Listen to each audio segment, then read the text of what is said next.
Students अस्सलाम वालेकुम।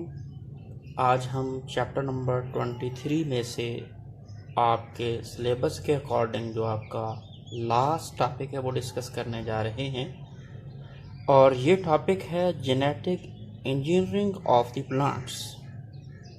Dear students, ये कोई एक न्यू टेक्निक नहीं है, बल्कि पहले हम जितनी भी टेक्निक्स पढ़ के आए हैं ट्रांसजेनिक ऑर्गेनिज्म बनाने वाली, उन्हीं के अंदर एक एक्सटेंशन है या वही बातें कुछ रिपीट होंगी। हाँ, कुछ न्यू मेथड्स भी हम इसमें सीखेंगे। सो डियर स्टूडेंट्स, जब रिकम्बिनेंट डीएनए टेक्नोलॉजी का दौर नहीं था, यानी एक क्लासिकल बायोटेक्नोलॉजी के ऊपर काम हो रहा था, तो तब हाइब्रिडाइजेशन टेक्निक के ऊपर लोग काम करते थे अपनी मर्जी की वैरायटीज पैदा करने के लिए। So traditionally there was hybridisation technique, यानी दो मुख्तलिफ वैरायटीज़ को मिलाना और उससे एक थर्ड हाइब्रिड वैरायटी तैयार करना जिसमें अपनी वो मर्जी की करैक्टरिस्टिक्स हों। Then this was followed by vegetative propagation, यानी पहले क्या था, हाइब्रिडाइजेशन टेक्निक्स। मैं ये बात कर रहा हूँ before the arrival of genetic engineering, यानी जेनेटिक इंजीनियरिंग तो हम आज इस्तेमाल करते हैं, ये थोड़ी सी तमहीद बांधी गई है इस टॉपिक से पहले।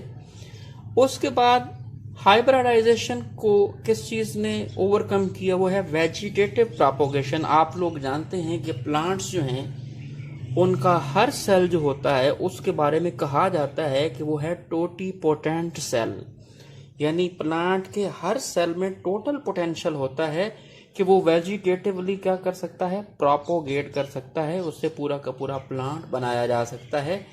इसी चीज़ से आज हम मॉडर्न टिश्यू कल्चर लेते हैं और एक सेल लेकर उससे पूरी की पूरी, या कोई टिश्यू लेकर किसी टिश्यू का सेल लेके उससे पूरा का पूरा एडल्ट प्लांट बनाया जा सकता है।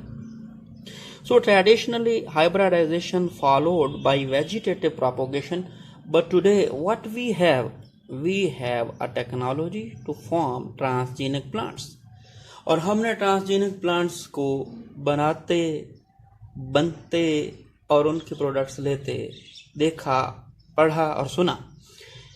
So students, tissue culture technique जो होती है उसमें क्या होता है कि प्लांट के किसी टिश्यू को लेकर उस टिश्यू का ओवरऑल क्या बनाया जाता है, उस टिश्यू का एक मिक्सचर बनाया जाता है और उसको ऐसे सॉल्यूशन में रखा जाता है जिसके अंदर तमाम वो एसेंशियल मटेरियल होते हैं, जिसके अंदर प्लांट हार्मोन्स हो सकते हैं, ग्रोथ स्टिमुलेटर हो सकते हैं, बाकी नमकियात वगैरह हो सकती हैं, मिनरल्स हो सकती हैं, जिससे वो पूरा का पूरा प्लांट पैदा हो जाता है। सो इससे पहले हमने ट्रांसजेनिक प्लांट के अंदर पढ़ा था कि प्रोटोप्लास्ट बनाया जाता है।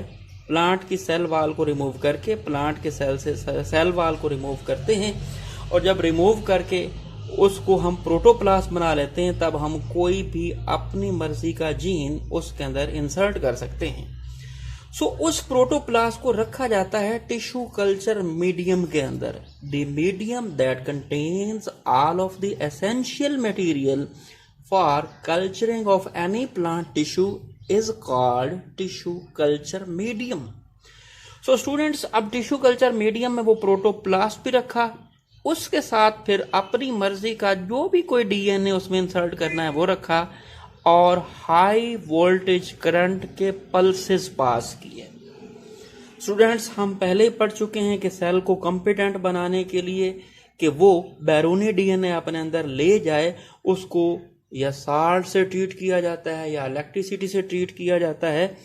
सो कोई भी प्रोटोप्लास्ट, उसमें कोई भी जीन डालने के लिए उसको किसी टिश्यू कल्चर मीडियम में रखकर हाई इलेक्ट्रिक वोल्ट दिए जाते हैं ताकि वो बैरूनी डीएनए, फॉरेन डीएनए वो उसके अंदर एंटर हो जाए। मसलन एक एक्सपेरिमेंट में साइंटिस्ट ने क्या काम किया, जो फायर फ्लाई है जिसे आप जुगनू कहते हैं, उसके अंदर एक एंजाइम होता है ल्यूसीफेरेज एंजाइम। डियर स्टूडेंट्स, इस ल्यूसीफेरेज एंजाइम को बनाने वाली जीन टोबैको के प्लांट में इस तरह से इंसर्ट की गई, मतलब tobacco plant was cultured by the luciferase enzyme gene by this method. अब वो प्लांट, जब पूरा का पूरा टोबैको प्लांट का प्रोटोप्लास्ट उसने ल्यूसीफेरेज जीन्स ले ली, अब वो एडल्ट प्लांट जब बना तो एडल्ट प्लांट के ऊपर ल्यूसीफेरिन जो कि सबस्ट्रेट है उस एंजाइम की, किस एंजाइम की, ल्यूसीफेरेज एंजाइम की जो सबस्ट्रेट है, वो जब स्प्रे उसका किया जाता है तो तब पूरा का पूरा प्लांट जो है वो जगमगा उठा। इस बात का मतलब क्या है? क्यों जुगनू के ल्यूसीफेरेज एंजाइम की जीन टोबैको प्लांट में रख दी? क्या सोच है आप लोगों की? इससे आपको क्या जहन में बात आती है? स्टूडेंट्स, मकसद ये है, can we insert any gene into any organism? Yes. Can any gene be expressed in any of the other organism? Yes. इन सवालों का जवाब तलाश करने के लिए ये एक अजीब सा एक्सपेरिमेंट किया गया।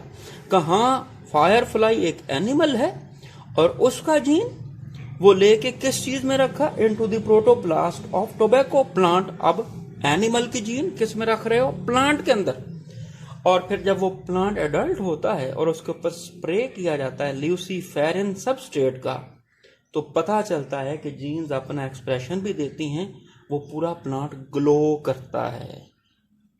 आई hope you can understand what I am saying.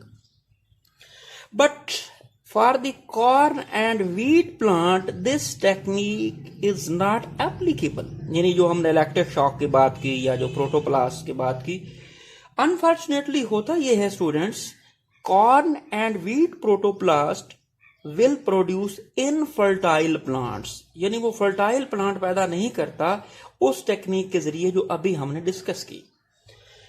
तो उसके लिए कुछ और मेथड्स तलाश करने की जरूरत है। यानी ऐसे सेंसिटिव प्लांट्स जैसे कॉर्न है, व्हीट है, इनके प्रोटोप्लास्ट अगर एडल्ट होकर ऐसे प्लांट बनाए जो फर्टाइल ही ना हो तो क्या बेनिफिट हुआ? सो इनके लिए साइंटिस्ट ने अलग से टेक्निक्स इजाद की कि इनके अंदर हम अपनी मर्जी की जीन्स कैसे इंसर्ट कर सकते हैं जिनका प्रोटोप्लास्ट इनफर्टाइल प्लांट पैदा करता है। So dear students, regarding this sensitivity, there are two other methodologies by which we can insert desired gene into the plants like corn and wheat. वो दो मेथड कौन कौन से हैं स्टूडेंट्स? एक है यूज ऑफ एग्रोबैक्टीरियम, एक बैक्टीरिया है जो प्लांट के सेल्स को इन्फेक्ट करता है, और दूसरा मेथड है पार्टिकल गन और जीन गन मेथड। अब मैं दोनों आपको एक्सप्लेन करता हूं, दोनों मेथड्स कि क्या काम किया जाता है। अपनी मर्जी का डीएनए प्लाज्मिड के अंदर इंसर्ट किया जाता है और उससे बनाया जाता है recombinant DNA. You know what is a recombinant DNA?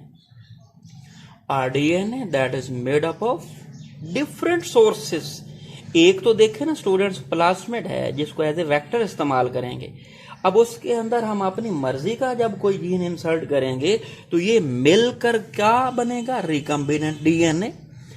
अब रिकम्बिनेंट डीएनए जो है वो किस बैक्टीरिया में रखा जाएगा? Agrobacterium, a bacteria that will attack any plant cell. जब ये बैक्टीरियम जिसके अंदर प्लाज्मिड में हमारा मर्जी का डीएनए है, ये किसी प्लांट के सेल को टारगेट करेगा तो इस तरीके से हमारा मर्जी का जीन उस प्लांट में चला जाएगा and gene will express and will produce its effect. So in this way हमने कोई इलेक्ट्रिक शॉक वगैरह या प्रोटोप्लास्ट वाला मेथड अप्लाई नहीं किया। सो डियर स्टूडेंट्स, ये एग्रोबैक्टीरियम का यूज है। इसके बाद अगला यूज है पार्टिकल गन और जीन गन। आप लोग जानते हैं गन क्या चीज होती है जब फायर किया जाता है। सो यहाँ एक अजीब सा कंसेप्ट है, दो साइंटिस्ट ने इसके ऊपर काम किया है, जोहन सी सैनफोर्ड और थियोडर एम क्लीन। कहाँ से ताल्लुक रखने वाले? From Cornell university. इन लोगों ने 1987 में एक मेथड इजाद किया। वो मेथड ये था कि कोई भी माइक्रोस्कोपिक मेटालिक पार्टिकल जो होता है, जैसे कॉपर है, जैसे गोल्ड है, जैसे सिल्वर है, बारीक बारीक मेटालिक पार्टिकल्स को इन्होंने इस्तेमाल किया। किस तरह से? If this is a particle, so then this particle was coated by desired genes. इसके ऊपर अपनी जीन्स मर्जी की कोट की, चिमटा दी। अब इस पार्टिकल को गन के अंदर रखकर प्रोटोप्लास्ट के अंदर क्या कर दिया जाता है? फायर। सो डियर स्टूडेंट्स, वो पार्टिकल अपनी वेलोसिटी की वजह से, अपने मोमेंटम की वजह से धंस जाता है किस चीज में? Into the protoplast of the plant. और वो अपने ऊपर क्या लेके जा रहा है? अपनी मर्जी की जीन्स। चूंकि पार्टिकल के ऊपर जीन्स लोड करके उसको फायर कर दिया जाता है और यूं जीन्स पहुंचा दी जाती हैं into the protoplast of a plant, इसलिए इस मेथड का नाम रखा पार्टिकल गन और gene gun method. I hope you are understanding what I am saying. कोई भी मेटालिक पार्टिकल जो माइक्रोस्कोपिक हो, इतना बड़ा ना हो, माइक्रोस्कोपिक हो, उसके ऊपर अपनी मर्जी की जीन्स कोट करके अब इस पार्टिकल को फायर कर देना किस चीज के अंदर? Into the protoplast of plant. John C Sanford और थियोडर एम क्लीन ने 1987 के अंदर ये मेथड इजाद करके एक नई एडवांसमेंट दे दी। किस चीज के लिए? For the genetic engineering of the plants. So then microscopic metallic particle coated with DNA will be targeted or fired to the plant tissue culture. Callus. Callus क्या होता है डियर स्टूडेंट्स? जब एक टिश्यू से एक सेल, वो cell फिर आगे दूसरा सेल पैदा करता है, तीसरा पैदा करता है, एक मास ऑफ सेल बन जाता है। This mass of cell is called callus.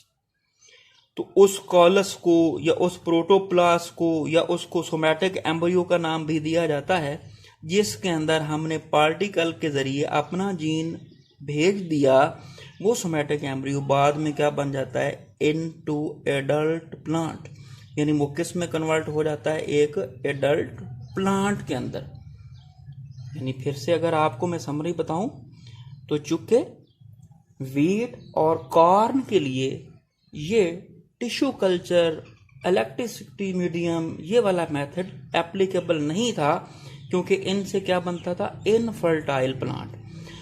दो मेथड और इस्तेमाल किए गए। एक एग्रोबैक्टीरियम का यूज, कि प्लाज्मिड के अंदर अपना डीएनए रख के उसको एग्रोबैक्टीरियम में रख के एग्रोबैक्टीरियम को प्लांट सेल के ऊपर छोड़ा जाता है, वो इन्फेक्ट करता है और हमारा डीएनए पहुंच जाता है। दूसरा मेथड था पार्टिकल गन मेथड और जीन गन मेथड, जिसमें माइक्रोस्कोपिक मेटालिक पार्टिकल जिसके ऊपर डीएनए कोड किया जाता है अपनी मर्जी का, उसको प्लांट टिश्यू कल्चर कॉलस के ऊपर बम्बार्ड किया जाता है, फायर किया जाता है, जिससे एक एम्ब्रियो बनता है जिसको कहते हैं सोमैटिक एम्ब्रियो, क्योंकि ये सोमैटिक सेल से बना हुआ एम्ब्रियो है। याद रखना, ये किसी एग या स्पर्म के मिलने से एम्ब्रियो नहीं बना, ये बना है उन सोमैटिक सेल्स के जरिए, इसलिए इसका नाम क्या है? Somatic embryo. And this somatic embryo will change into adult plant. अब ये एडल्ट प्लांट ट्रांसजीनिक प्लांट होगा। Dear students, these are the methodologies and techniques which are being used by different scientists for what? For genetic engineering of the plants. I hope you are carrying all of these lectures and topics. Dear students, इंशाल्लाह ये procedure जारी रहेगा। इंशाल्लाह फिर मुलाकात होगी। तब तक के लिए डॉक्टर मोहम्मद हनीफ को इजाज़त दें। अल्लाह आपका हामी और नासिर हो। अल्लाह हाफिज़। Thank you very much.